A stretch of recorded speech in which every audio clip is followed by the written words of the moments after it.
নবী করিম সাল্লাল্লাহু আলাইহি ওয়াসাল্লাম বলেছেন, লাইলাতুল কদর আমি পেয়েছি, কপালে কাদা মাটি ছিল, বৃষ্টি হচ্ছিল, তার মানে ওই রাতে বৃষ্টি হতে পারে, ওই রাতে বৃষ্টি হতে পারে। লাইলাতুল কদরের আলামত রাতের বেলা বৃষ্টি হতে পারে। বৃষ্টি হয়েছে, তিনি নামাজ পড়েছেন, কপালের মধ্যে কাদা লেগেছিল, তিনি বের হয়েছেন, সাহাবীদেরকে বলবেন কোন রাতটা লাইলাতুল কদর, আজকের রাতটা লাইলাতুল কদর, এটা বলতে বের হয়েছেন। বের হয়ে দেখছেন দুজন মুসলিম আপোষে ঝগড়া করছে। লিসেন টু মি, দুজন মুসলিম আপোষে ঝগড়া করছে। আমরা বলি না যে মুসলিমদের মাঝে ইখতিলাফগুলো রহমত, আমরা বলি না? দুজন মুসলিম আপোষে ঝগড়া করছে, এই কাজটার কারণে আল্লাহ রাব্বুল আলামিন নবী সাল্লাল্লাহু আলাইহি ওয়াসাল্লামের হৃদয় থেকে এই কথাটাকে তুলে নিলেন। তিনি আর বললেন না এক্স্যাক্টলি কোন রাতে লাইলাতুল কদর ছিল, তিনি বলতেই বেরিয়েছিলেন যে কোন রাতে লাইলাতুল কদর ছিল। আমাদের ইখতিলাফের কারণে আমরা সেই নির্দিষ্ট রাতটাকে হারিয়ে ফেলেছি। তবে এর মধ্যেই খায়ের আছে, এর মধ্যেই কল্যাণ আছে। আরবিতে একটা প্রবাদ আছে, কুল্লু শার ইউজাদু ফিহিল খায়র, প্রত্যেকটা অকল্যাণের পিছনেই কোনো না কোনো কল্যাণ আছে। নির্দিষ্ট করে বলে দিলে আমরা বাকি রাতগুলো জাগতাম না। নবী সাল্লাল্লাহু আলাইহি ওয়াসাল্লাম এখন বললেন যে আমাকে ভুলিয়ে দেওয়া হয়েছে কোন রাত, তোমাদের ঝগড়ার কারণে, অতএব তোমরা শেষ দশকের বিজোড় রাতগুলোকে তালাশ করো। শেষ দশকের বিজোড় রাত বলতে 21-এর রাত, 23-এর রাত, 25, 27, 29, এই 5টা রাতের যে কোনো একটা লাইলাতুল কদর। এই রাতে ইবাদত করলে এত নেকি হচ্ছে, কারণটা কি? রাত আর দিন কি ডিফারেন্ট কিছু? প্রত্যেক রাতেই কিন্তু আল্লাহ পাক প্রথম আসমানে নেমে আসেন, প্রত্যেক রাতে, শুধু শবে বরাতের রাতে নয়, শুধু নিসফে শাবানের রাতে নয়, কিন্তু প্রত্যেক রাতেই আল্লাহ পাক প্রথম আসমানে নেমে আসেন। তিনি কিভাবে নেমে আসেন এটা ব্যাখ্যা করার দরকার নেই আমাদের। আল্লাহ পাক বলেছেন নেমে আসি, বাস আসি। কারণ সবকিছু আমরা যুক্তি, বিজ্ঞান, দর্শন দিয়ে প্রমাণ করতে পারবো না। পারবো? সায়েন্সকে জিজ্ঞাসা করেন যে স্বপ্নের ব্যাখ্যা কি, ঘুম কাকে বলে, আত্মা কাকে বলে, আত্মা কঠিন না তরল না বায়বীয়, পারবে সায়েন্স ব্যাখ্যা করতে? কবরের আযাব কি, জিন জাতি কি, জিন জাতি কাকে বলে, জিন জাতি কেমন দেখতে, মালায়েকা কেমন, তারা কিভাবে কাজ করে, তাদের ফাংশন কি, তারা কি ব্যাখ্যা করতে পারবে? আমাদের একটা চেতনা তৈরি হয়েছে, সায়েন্স যা বলবে তাই সত্য। এই চেতনা পুরোপুরি সত্য নয়। কোরআন এবং সুন্নাহ, আল্লাহ এবং তার রাসূল যা বলবেন সেটাই চূড়ান্ত সত্য। এর বাইরে সত্য মিথ্যার চূড়ান্ত কোনো মানদণ্ড নাই। হ্যাঁ, সায়েন্সের ভিত্তি আমরাই দিয়েছি, এটা অমুসলিমরা দেয়নি, এর ভিত্তি মুসলিমরা দিয়েছে। পরবর্তীতে এরা এর উপর ঘষা মাজা করেছে। এখন সায়েন্টিফিক এবং টেকনোলজিক্যাল রেভলিউশন আসছে পশ্চিমা সভ্যতা থেকে। এই সভ্যতার ধারক বাহক ছিলাম আমরা। সভ্যতা এদের দ্বারা শুরু হয়নি, সভ্যতা নবীদের দ্বারা শুরু হয়েছে। তো সবকিছু সায়েন্স দিয়ে ব্যাখ্যা করা যাবে এমন নয়, কারণ সায়েন্সের সীমাবদ্ধতা আছে, আল্লাহর জ্ঞানের কোনো সীমাবদ্ধতা নাই। তো আল্লাহ নেমে আসেন, ব্যাস নেমে আসেন। নেমে এসে আল্লাহ পাক কি বলেন? আল্লাহ পাক 3টা কথা বলেন। রাতের শেষ অংশ, রাতকে ভাগ করেন। যদি 6টার সময় রাত শুরু হয়, রাত কিন্তু রাত 12টায় শুরু হয় না, সূর্য ডুবে গেলেই রাত শুরু হয়, এটাই ইসলাম। এখন 6টা থেকে আপনি এই 5টা পর্যন্ত সময়টাকে 3 ভাগে ভাগ করেন। শেষের অংশ ধরে নেন যে 1টা থেকে 5টা, কথার কথা আমি এস্টিমেট করলাম, এই সময়টুকুতে আল্লাহ রাব্বুল আলামিন কাছে নেমে আসেন প্রথম আসমানে, অর্থাৎ তার রহমত নিকটবর্তী হয় এবং তিনি আহ্বান করতে থাকেন 3টা জিনিস। 1, কে আছো আমার কাছে কিছু চাইবে, যা চাইবে আমি তাই দেব। 2, কে আছো আমার কাছে ক্ষমা চাইবে, আমি তোমাকে মাফ করে দেব। 3, কে আছো আমাকে ডাকবে, আমি তোমার ডাকে সাড়া দেব। মানে এই সময় আপনি যা চাইবেন ইনশাআল্লাহ, আপনার আকীদায় যদি শিরক না থাকে, আমলে যদি বিদআত না থাকে এবং আপনার রিজিক যদি হালাল হয়, ইনশাআল্লাহ তাআলা আপনার দোয়া কবুল করা হবে। আল্লাহ পাক প্রত্যেক রাতেই নেমে আসেন। তাহলে লাইলাতুল কদরকে এত স্পেসিফিকলি ইম্পর্টেন্স দেওয়ার কারণ কি?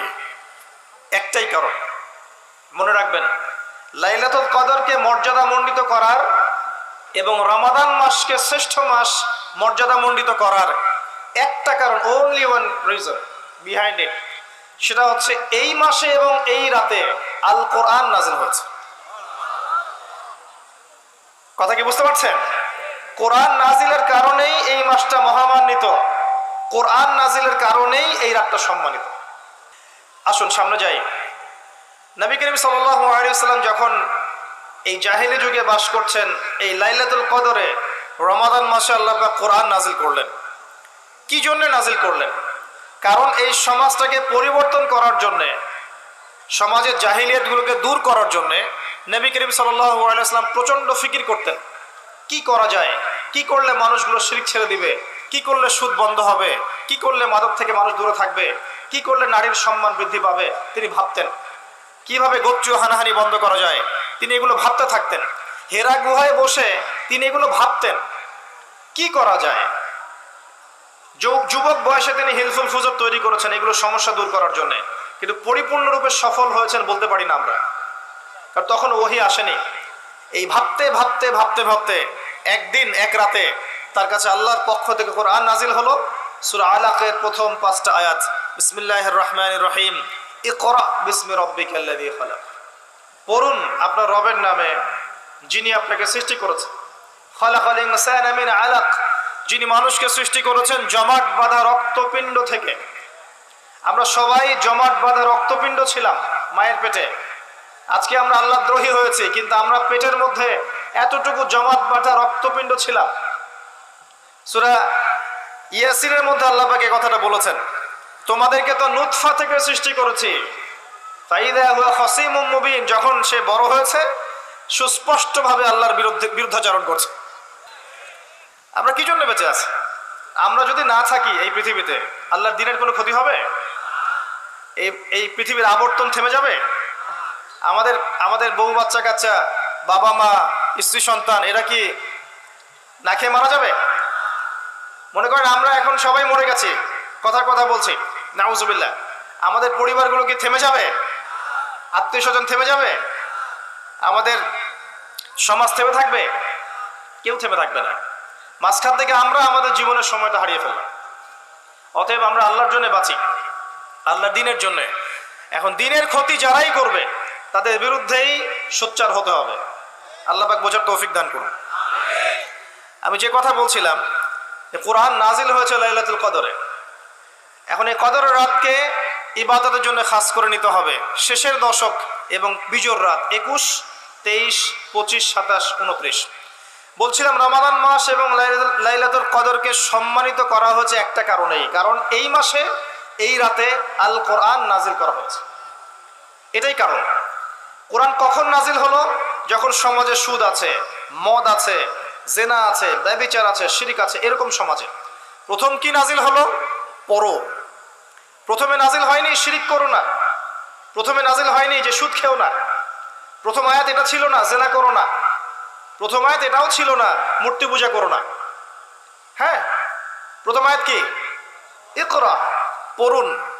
আল্লাহ পাক বোঝাতে চাচ্ছেন সমাজের জাহিলিয়াতকে দূর করতে হলে লেখাপড়ার কোনো বিকল্প নাই, এবং সেই পড়াশোনাটা হতে হবে আল্লাহর ওহীর আলোকে।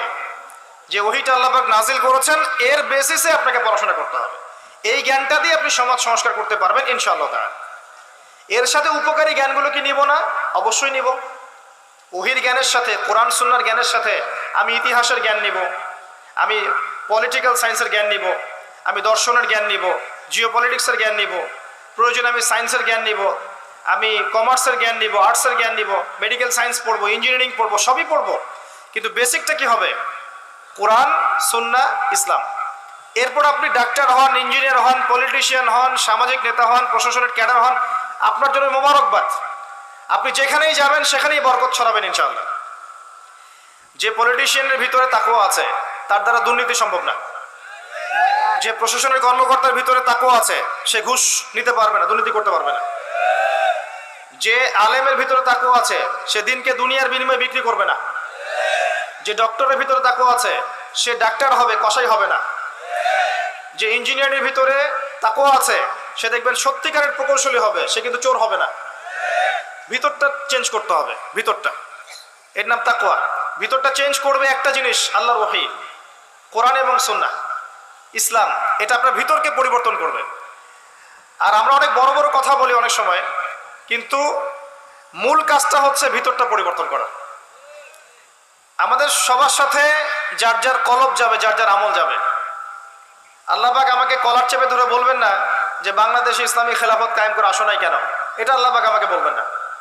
আল্লাহ পাক বলবেন তোমাকে যে দায়িত্ব দিয়েছিলাম ওই দায়িত্ব ঠিকঠাক মতো পালন করেছো কিনা, আল্লাহ পাক এটা বলবেন না। বেসিকে আসেন, নিজের আত্মশুদ্ধি, এটা বেসিক। আলাইকুম আনফুসাকুম, নিজের নফসের খবর নাও, নিজের নফসটাকে পবিত্র করো, নিজের নফসের মধ্যে হিংসা ত্যাগ করো, বিদ্বেষ ত্যাগ করো, অহংকার ত্যাগ করো, রিয়া ত্যাগ করো, দুনিয়ার মোহ ত্যাগ করো। নিজের নফসের মধ্যে বেশি বেশি পরকালের ফিকির আনো, জিকির করো বেশি বেশি, কোরআন বেশি বেশি তেলাওয়াত করো, হালাল খাও, আদর্শ পরিবার গঠন করো, তাওহীদে থাকো, সুন্নতে থাকো, ইনশাল্লাহ হাসতে হাসতে জান্নাতে চলে যাবেন। একটা হাদিস আমি পড়েছি ফয়জুল কালাম বইয়ের মধ্যে, গতকালকে মাহফিলে বলেছিলাম, আপনাদেরকে বলছি। মাদ্রাসায় পড়ানো হয় ক্লাসিক্যাল একটা বই ফয়জুল কালাম, সবাই কিনতে পারেন, হাদিসের বই, চমৎকার কিছু হাদিস আছে। এখানে একটা হাদিস আছে আমাদের জন্য সুসংবাদ। নবী সাল্লাল্লাহু আলাইহি ওয়াসাল্লাম বলছেন, হে সাহাবীরা, তোমরা এমন একটা যুগের মধ্যে বাস করছো যেই যুগে কেউ যদি ইসলামের 10% ছেড়ে দেয় সে ধ্বংস হয়ে যাবে। সাহাবীদেরকে বলছেন তোমরা এমন একটা যুগে বাস করছো, এই যুগে ইসলামের 1/10 কেউ ছেড়ে দিলে সে ধ্বংস হয়ে যাবে। কিন্তু তোমাদের পরে এমন একটা যুগ আসবে যেই যুগে মানুষ যদি 1/10 ধরে রাখতে পারে, 10% ধরে রাখতে পারে, তাহলেই নাজাত পেয়ে যাবে ইনশাআল্লাহ। আমরা সে যুগে আছি না? আমাদের চতুর্দিকে ফিতনা নয় কি? আপনার ঘরে ফিতনা, সমাজে ফিতনা, ইকোনমিক্সে ফিতনা, রাষ্ট্রে ফিতনা, বিশ্বে ফিতনা, ধর্মে ফিতনা, সবখানেই ফিতনা, ফাসাদ। আমরা সেই যুগের মধ্যে বাস করছি। আসুন, আল্লাহ পাক কোরআন নাজিল করলেন, প্রথমে পড়তে বললেন, তার মানে আল কোরআন এবং সুন্নাহ এগুলাকে পড়া শিখতে হবে। বড় বড় স্বপ্ন দেখার আগে আমাদেরকে বেসিক ঠিক করতে হবে, পড়াশোনা করতে হবে। আল্লাহ পাক আমাদের যুব সমাজকে পড়াশোনা করার তৌফিক দান করুন। রমাদান মাসে এটা নাজিল হয়েছে।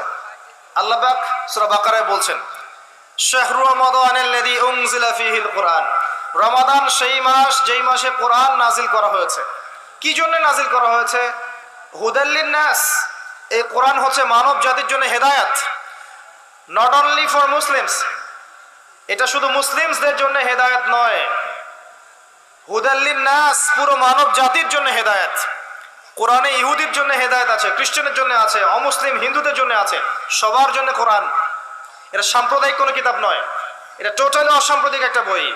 আল কোরআন যে কেউ পড়তে পারে, এটা কারো পৈতৃক সম্পত্তি নয় যে একটা শ্রেণীর মানুষই পড়বে বাকিরা পড়বে না, সবাই পড়বে ইনশাআল্লাহ তাআলা। এটা আল্লাহর কিতাব, আল্লাহর কালাম। হুদাল লিন-নাস ওয়া বায়্যিনাতিন মিনাল হুদা, এটা হচ্ছে সত্য মিথ্যার মানদণ্ড, বায়্যিনাত সুস্পষ্ট মানদণ্ড।